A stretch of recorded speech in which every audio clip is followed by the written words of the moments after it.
Imagine arriving at your daughter's house for Christmas, glancing at the family portrait hanging on the wall, and noticing something strange. You're not in it. Not blurred, not hidden behind someone. Just gone. I stood there staring at that picture, trying to understand how someone can erase a mother, a grandmother, a woman who gave her whole life to her family. But I didn't say anything right then. I didn't need to, because the next morning I left an envelope on the living room table. They didn't know it yet, but what was inside that envelope would change everything. And when it was finally opened, my daughter turned pale, my son-in-law fell silent, and the quiet in the room became louder than any scream. What was in that envelope? You have no idea, but I promise you'll never look at a family portrait the same way again. On Christmas Eve, hanging proudly above the fireplace in my daughter's home, was the new family portrait. Large, framed, displayed like the perfect image of a respectable lineage. Smiles perfectly staged, matching beige and burgundy outfits. Even the family dog sitting in the corner. Everyone was there. Everyone, except me. I stood in front of that image for a few seconds. There wasn't even an attempt to squeeze me into a corner or blur me in the background. I'd been removed perfectly, as if I'd never existed in their lives. No editing flaws, no mistakes. Just absence. Clear, cold, intentional. My granddaughter passed by and said, "Pretty, right?" "Grandma?"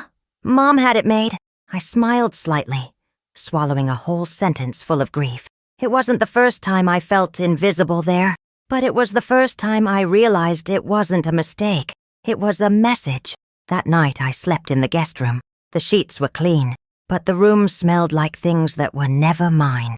My name was no longer in the picture on the mantel, and deep down, hadn't been part of the conversations, the decisions, the plans for years. Before turning off the light, I pulled the envelope from my purse. I touched the seal with my thumb, and I decided, tomorrow, they'll see. On Christmas morning, I came down the stairs slowly. The house was decorated to perfection. Cinnamon-scented candles, gold ribbons on doorknobs, soft music playing from a speaker that probably cost more than my monthly retirement check. My daughter smiled when she saw me. That automatic smile you give out of courtesy. Not affection. "Sleep well, Mom?" she asked, still stirring a casserole. "Like a rock," I said. And it was true. I slept heavily, not from rest, but from emotional exhaustion, the kind of sleep the body begs for when the soul wants to escape. I sat at the table in silence, watching a family act out happiness like a play. Everyone knew their role, except me. My presence was awkward.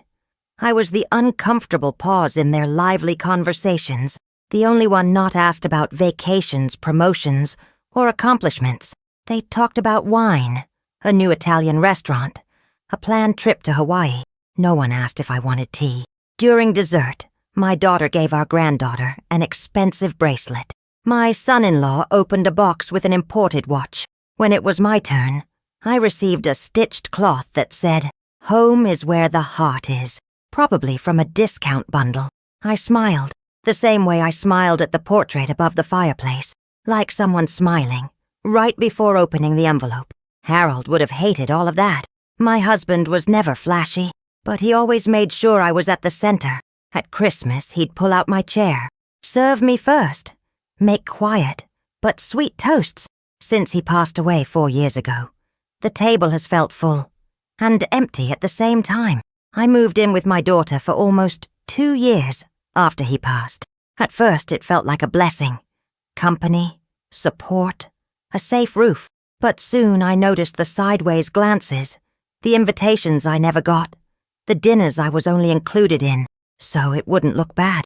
My place was the basement, with a separate entrance and a worn rug. That's where I became the grandma who disrupts the routine. One day I heard my granddaughter ask, "Why does Grandma always eat alone?" And the reply cut me deep. "Because she prefers it that way." No, I preferred being included. I just learned not to force my presence where I wasn't wanted.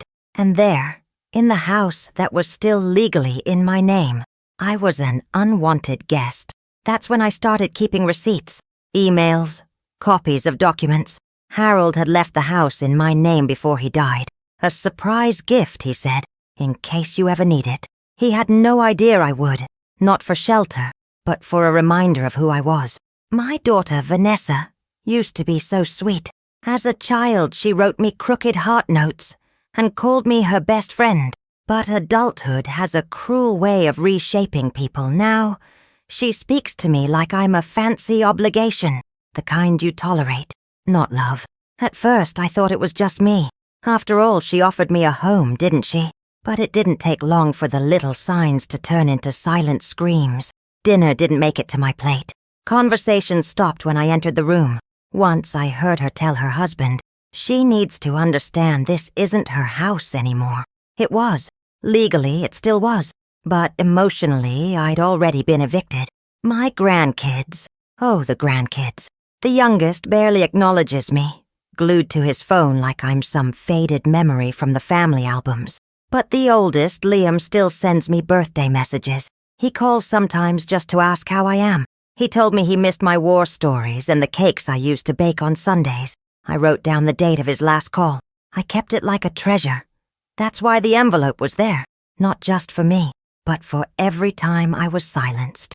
For every time someone chose to ignore the woman who raised generations, who held a home together, who stood by a man for 42 years.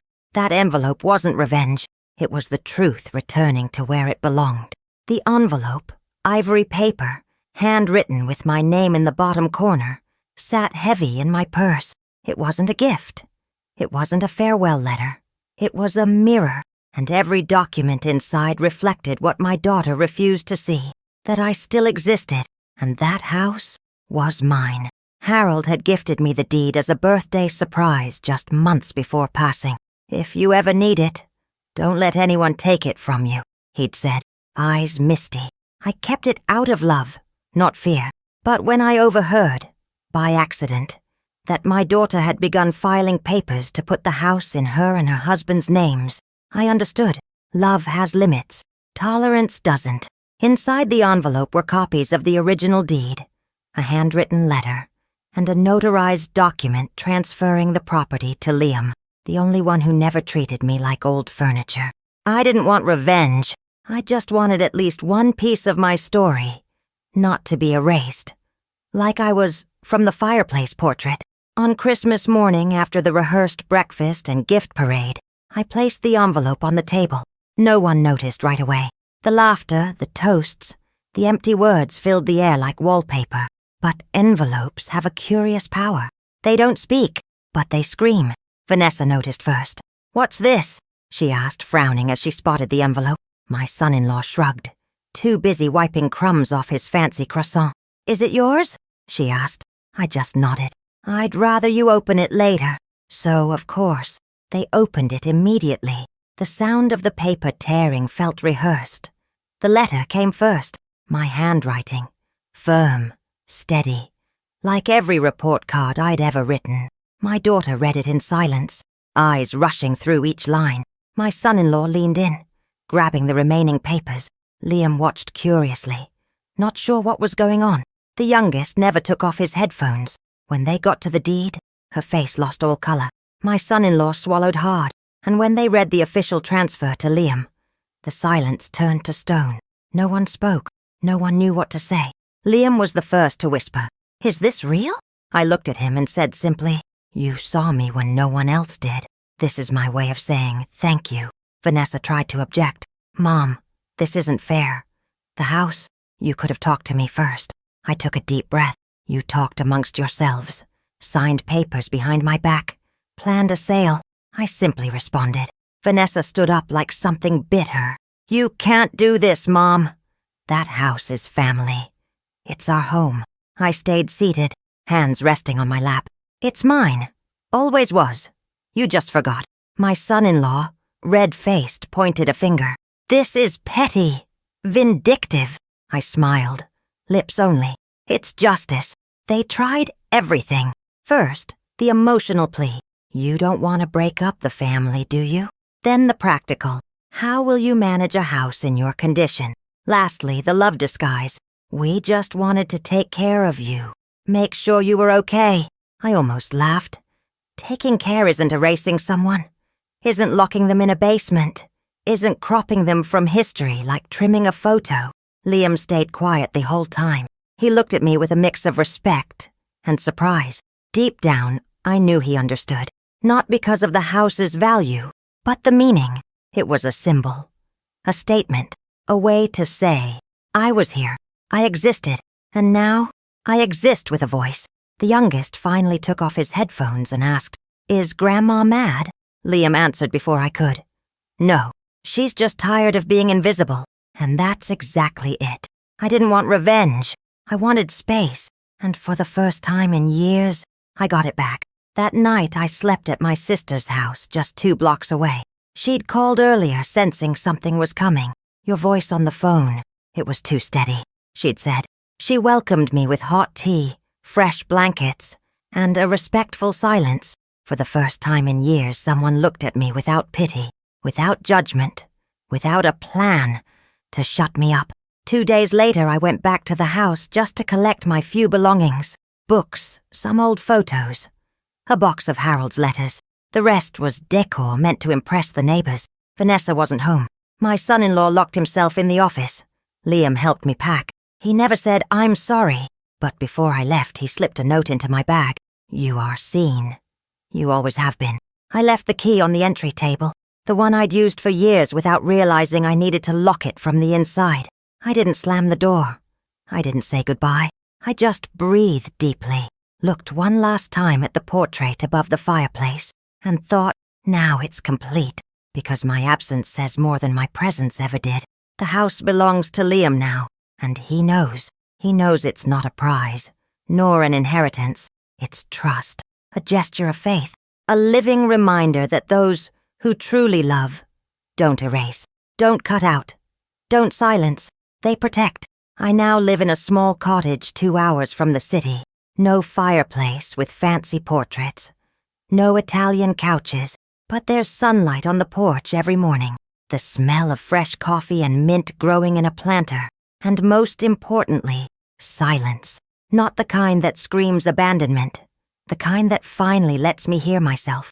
I wake up early, like always, water the plants, read my devotional, write a few letters I may never send. On Sundays, Liam visits. He brings bakery cake, genuine laughter, stories from college. Sometimes he just sits with me in the garden and listens. No rush, no pressure. As if my time means something, and it does. On my living room wall I hung a new frame. It's not a family portrait. It's a photo of me, taken by Liam, in front of the old house, smiling, holding the key, moments before handing it over to him. I'm alone in the picture, and yet I've never felt so surrounded by Harold's memory, by my own strength, by the dignity I now wear on my shoulders. I don't wait for apology letters. I don't crave regretful messages. Maybe they'll come, maybe not. But I've learned it's not other people's forgiveness that heals. It's having the courage to look in the mirror and finally see yourself whole, after years of being trimmed around the edges. Some say justice may be slow, but it never fails. I say it doesn't always come with trumpets. Sometimes it's a warm cup of tea on a cold afternoon. Quiet, simple, but enough. My story didn't make headlines. It didn't spark mass apologies. It didn't melt stone hearts, but it changed me. And that is everything. Sometimes I walk past a frame shop and see families posing, forcing smiles, adjusting collars, and I think maybe not everyone in the picture is really there, because what puts us in a portrait isn't the camera lens. It's the place we hold in people's hearts, and that isn't always visible. When I pray, I don't ask for reconciliation. I ask for clarity, for emotional protection, for peace. Jesus was rejected by his own. I was too, but he stood firm. And if he, being who he is, was forgotten by many, who am I to expect better from the world? The most beautiful picture I have now isn't framed. It's within me. It's the portrait of the woman I was, the one who endured, the one who left without breaking anything, except the silence, because sometimes the loudest scream we can give is finally choosing peace.